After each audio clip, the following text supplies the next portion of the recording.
यातायात व्यवस्था कार्यालयबाट जारी भएको 500वटा मोटरसाइकल, स्कुटर, मोपेडको लिखित परीक्षाको वस्तुगत प्रश्नोत्तरमा मैले 2वटा भागमा 200वटा प्रश्नको उत्तर छलफल गरिसकेको छु। अबको लिखित परीक्षामा चाहिँ 500वटा यही सङ्ग्रहबाट मात्र प्रश्न सोधिने हुँदा अन्यत्र कुनै पनि तयारी गर्नु पर्दैन। त्यसकारण यो भिडियो यदि तपाईहरु लाइसेन्स लिन खोज्दै हुनुहुन्छ भने अत्यन्तै महत्त्वपूर्ण रहेको छ र यो भन्दा अगाडि 100, 200, 2वटा भाग पनि यहाँहरूले हेर्न सक्नुहुन्छ मेरो युट्युब च्यानलमा गएर। अब मैले यहाँहरूलाई 201बाट सुरु गर्छु। नेपालमा कुन साइडबाट सवारी चलाइन्छ? बायाँ साइडबाट। सवारी चालक अनुमति पत्र प्राप्त गर्न दिएको कुन योग्यता हुन आवश्यक छ?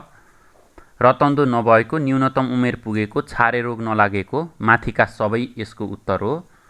सवारी चालक अनुमति पत्र हराएमा के गर्नुपर्छ? यातायात व्यवस्था कार्यालयमा जानकारी गराई प्रतिलिपि लिने, यातायात व्यवस्था कार्यालयमा सम्पर्क राख्ने, ट्राफिक प्रहरी कार्यालयबाट प्रतिलिपि लिने, जिल्ला प्रशासन कार्यालयबाट प्रतिलिपि लिने। यसको सही उत्तर हो यातायात व्यवस्था कार्यालयबाट जानकारी गराई प्रतिलिपि लिने। 204 मा छ सडकमा गुड्ने कुनै पनि सवारीको गति निर्धारण गर्ने अधिकार कसलाई छ? यसको सही उत्तर हो यातायात व्यवस्था विभाग। सवारी दर्ता प्रमाणपत्रमा उल्लेख भए भन्दा अन्य नम्बर राखी सवारी चलाएमा के सजाय हुन सक्छ?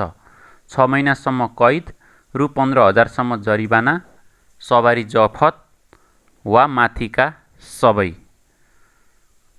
अब 206 मा आवासीय भिसा प्राप्त गरेको विदेशी नागरिकले नेपालबाट सवारी चालक अनुमति प्राप्त गर्न के कागजात पेश गर्नु पर्दछ?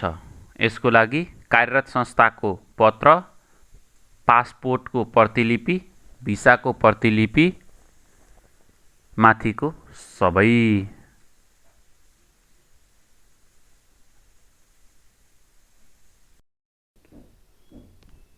207 मा सवारी चालक अनुमति पत्रको प्रयोगात्मक परीक्षामा उत्तीर्ण भएको परीक्षार्थीले 18 महिनाभित्र सवारी चालक अनुमति पत्र दस्तुर लाइसेन्स फी पेमेन्ट नबुझाए के हुन्छ?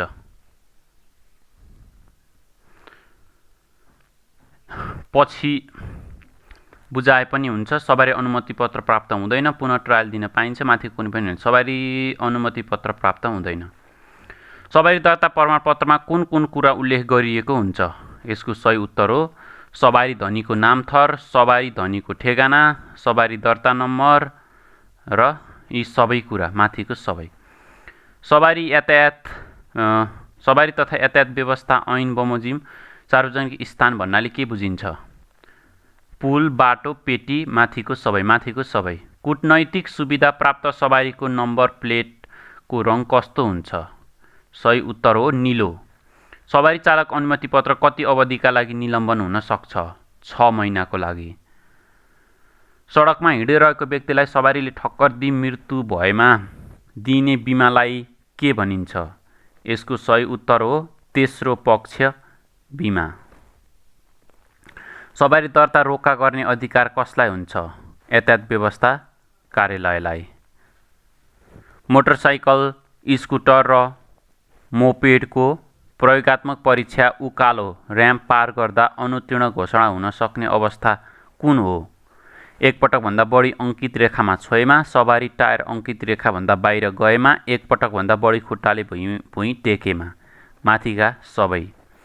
सवारी चालक अनुमति पत्र परीक्षा सञ्चालन कार्यविधि निर्देशिका 2077 अनुसार मोटरसाइकल, स्कुटर र कारको लिखित परीक्षा उत्तीर्ण हुन कति अङ्क प्राप्त गर्नुपर्ने प्रावधान छ? यसको सही उत्तर हो 80 अङ्क। लिखित पास हुन 80 अङ्क प्राप्त हुनुपर्छ।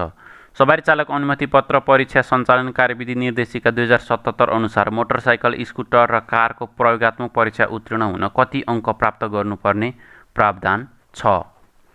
यसको सही उत्तर हो 70 अङ्क। मोटरसाइकल र स्कुटरको प्रयोगात्मक परीक्षामा घुमाउरो 8 मा एक पटक अङ्कित रेखा छोएमा कति अङ्क घट्छ? यसको सही उत्तर हो 5 अङ्क। विदेशबाट प्राप्त चालक अनुमति पत्रको मान्यता लिन कस्तो परीक्षा उत्तीर्ण गर्नु पर्छ? विदेशबाट प्राप्त चालक अनुमति पत्रको मान्यता लिन कुनै पनि परीक्षा पास गर्नु पर्दैन। मोटरसाइकल, स्कुटर र मोपेडको प्रयोगात्मक परीक्षा यु टर्न गर्दा रेखा छोइमा कति अङ्क घट्छ? यु टर्न गर्दा रेखा छोइमा अनुत्तीर्ण घोषणा हुन्छ। मोटरसाइकल, स्कुटर र मोपेडको प्रयोगात्मक परीक्षामा उकालो र्याम्प पार गर्दा अनुत्तीर्ण घोषणा हुन सक्ने अवस्था कुन हो? तोकिएको रेखा नाघी सवारी रोकेमा वा सवारी नरोकी अगाडि बढेमा, उकालो पार गरी ओह्रालोबाट झर्ने क्रममा, तोकिएको रेखा नाघी सवारी रोकेमा वा सवारी नरोकी अगाडि बढेमा, एकपटकभन्दा बढी सवारीको स्टार्ट बन्द भएमा, माथिका सबै अवस्थामा अनुत्तीर्ण हुन सक्छ। त्यसैगरी हामी तेस्रो शीर्षकमा पुग्यौँ, सवारी साधनको प्राविधिक तथा यान्त्रिक ज्ञान। सवारी साधनको धुवाँ कहाँबाट बाहिर निस्किन्छ? साइलेन्सरबाट। बाटोमा गुडिरहेको सवारीको गति पत्ता लगाउन प्रयोग गरिने साधन कुन हो? सही उत्तर हो राडार गन। मोटरसाइकलमा फुट ब्रेक कुन चक्कामा लाग्दछ? सही उत्तर हो पछाडिको चक्कामा। सवारी साधनको ब्रेकमा हालिने इन्धनलाई के भनिन्छ? Brake oil. तलका मध्ये कुन सवारीको एउटा मात्र हेडलाइट हुन्छ? सही उत्तर हो मोटरसाइकल। ब्याट्रीको घनत्व नाप्ने मिटरको नाम के हो? सही उत्तर हो हाइड्रोमिटर। पार्किङ लाइट कहिले बालिन्छ? पार्किङ गर्दा। सवारी साधनको कुन चक्कामा तुलनात्मक रूपमा बढी हावा राख्नु पर्दछ? सही उत्तर हो पछाडिकोमा। जाडो मौसममा मोटरसाइकलको इन्जिन स्टार्ट नभए स्टार्ट गर्न के गर्नुपर्छ? चोक प्रयोग गर्नु पर्छ। स्पिडोमिटरको काम के हो? गति नाप्ने। मोटरसाइकल कुन गियरमा स्टार्ट गर्नु पर्छ? न्युट्रलमा। विद्युतीय स्कुटरमा कतिवटा गियर हुन्छ? 3 वटा गियर हुन्छ। इन्जिनको लागि सबैभन्दा महत्त्वपूर्ण के हुन्छ? ग्रिज, मोबिल, इन्जिन आयल, इन्धन। माथिका सबै यसको उत्तर। मोटरसाइकल कन्ट्रोल गर्ने पूर्जाहरू कुन कुन हुन्? गियर, क्लच र ब्रेक, एक्सिलरेटर। माथिको सबै। बीच बाटोमा सवारी बिग्रिएमा के गर्नुहुन्छ? सवारीलाई साइड लगाई सङ्केत दिई छाड्ने, कुरुवा राख्ने, मर्मत गर्न आवश्यक पहल गर्ने। माथिका सबै। गाडीको गति बढाउने मुख्य 2 यन्त्रहरू के हुन्? सही उत्तर हो गियर र एक्सेलरेटर। मोटरसाइकलको ब्याट्री कति भोल्टको हुन्छ? 12 भोल्ट। ट्युबलेस टायरमा के हुँदैन? ट्युब हुँदैन। हर्न तलका मध्ये कुन शक्तिले बज्छ? हावाको प्रेसर। ब्रेकको काम के हो? ब्रेकको काम गाडीलाई रोक्ने। डाइनामोको काम के हो? ब्याट्री चार्ज गर्ने। कार्बोरेटरमा इन्धनको मात्रा बढाउने यन्त्रलाई के भनिन्छ? एक्सिलरेटर। इन्जिनको पार्ट पूर्जालाई चिल्लो बनाउने काम केले गर्छ? मोबिलले। एक्सिलरेटरले सवारी साधनको कुन भागमा काम गर्छ? इन्जिनमा। सवारी साधनको इन्जिनको तान्न सक्ने क्षमता कुन गियरमा सबैभन्दा बढी हुन्छ? पहिलो गियरमा। ब्याट्रीमा प्रयोग गरिने पानीलाई के भनिन्छ? Distil water. स्पार्क प्लगले सवारीको इन्जिनमा के काम गर्छ? झिल्का दिने काम गर्छ। स्पिडोमिटरले तलका मध्ये के काम गर्छ? इन्धनको मात्रा नाप्ने, इन्जिनको तापक्रम नाप्ने, गाडीको वजन नाप्ने। माथिको कुनै पनि गर्दैन। स्पिड नाप्ने काम गर्छ। क्लचको काम के हो? क्लचको काम गियरबाट इन्जिनलाई फ्री बनाउने। ब्रेक आयल राख्ने भाँडोलाई के भनिन्छ? Fuel tank.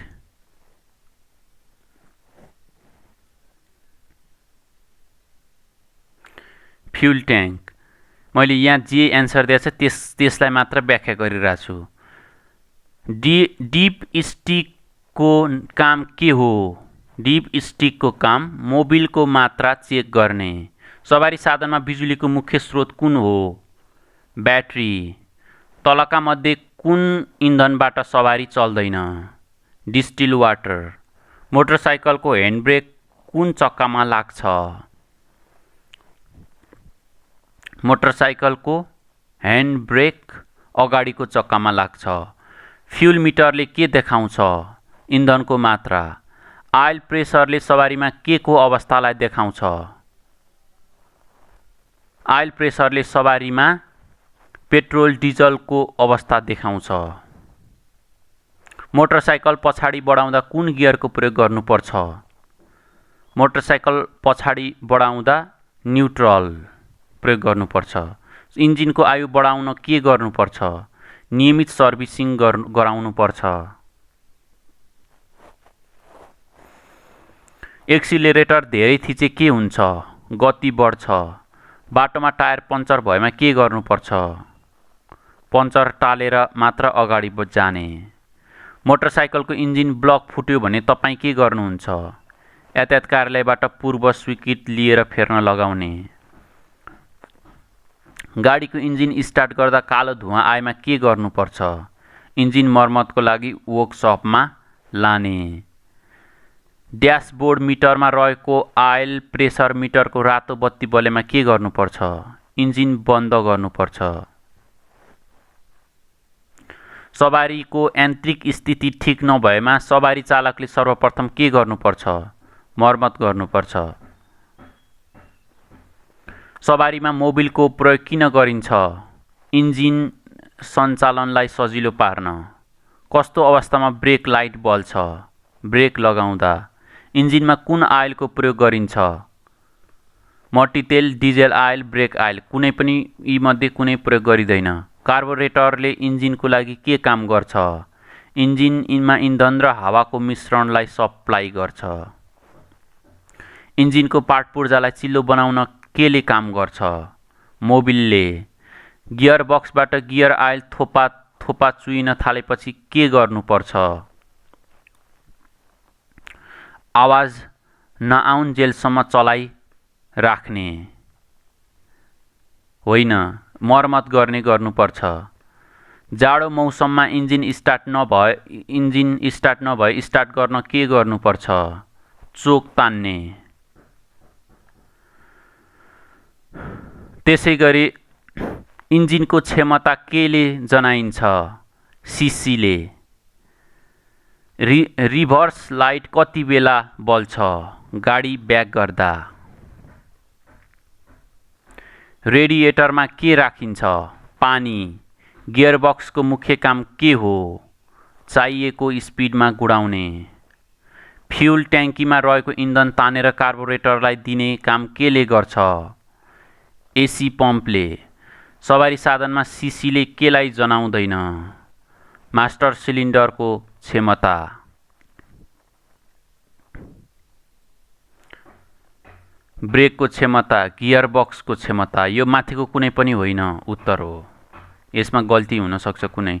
बाटोमा टायर पङ्चर भएमा के गर्नुहुन्छ? स्पेयर टायर प्रयोग गरी पङ्चर टाल्ने। मोटरसाइकलको गति बढाउन के गर्नुपर्छ? एक्सिलरेटर बढाउनुपर्छ। सवारीमा भएको ब्याट्री कसरी चार्ज हुन्छ? गाडीको डाइनामोबाट। 81 फुट ब्रेक लाग्न कम भएमा के चेन्ज गर्नुपर्छ? चक्काको प्रेसर चेक गर्ने। ब्रेक आयल लेभल चेक गर्ने। मास्टर सिलिन्डर चेक गर्ने। माथिका सबै। 282 मा पुग्यौं। तलका मध्ये कुन सवारीले धुवा फाल्दैन? ट्रली बस। गियर किन परिवर्तन गरिरहनुपर्छ? स्पिड घटाउन बढाउन। ब्रेकले के काम गर्छ? ब्रेकले कहाँ काम गर्छ? चक्कामा। चलिरहेको इन्जिन 81 बन्द हुने कारण के हो? पेट्रोल ओभरफ्लो हुनु, फायरिङ नहुनु, इन्जिनको कुनै पूर्जा टुट्नु। माथिका सबै। 4 स्ट्रोक इन्जिनमा कतिवटा इन्जिन हुन्छ? 1 वटा। पिस्टन के भित्र रहेको हुन्छ? सिलिन्डर भित्र। मोटरसाइकलको एक्सिलरेटर फस्यो भने के गर्नुहुन्छ? क्लच थिचेर गियर डाउन गर्दै बिस्तारै ब्रेक लगाउने। स्कुटरमा अगाडिको ब्रेक केले नियन्त्रण गर्छ? दायाँ हातले। मोटरसाइकलको ब्रेक सिस्टम कुन हो? मेकानिकल। ब्याट्री कसरी बचाउन सकिन्छ? तेल र मोबिल लाग्नबाट बचाउने। सेल्फ स्टार्ट स्विच घरिघरि नथिच्ने। अनावश्यक रूपमा हर्न नबजाउने। माथिका सबै। डाइनामोले कुन विद्युत उत्पादन गर्छ? डीसी। मोटरसाइकलको ब्रेक लाइट कहाँ हुन्छ? पछाडि। मोटरसाइकलमा इन्धन खपत कम गर्न केले सघाउँछ? मोबिलले। इन्जिन स्टार्ट गर्दा एक्सिलेटरलाई धेरै पटक बटार्यो भने के हुन्छ? ओभरफ्लो हुन सक्छ। ब्याट्री भित्रको तेजाबलाई केले तताएको हुन्छ? इलेक्ट्रोलाइट। हाइड्रोमिटरले के मापन गर्छ? ब्याट्रीको घनत्व।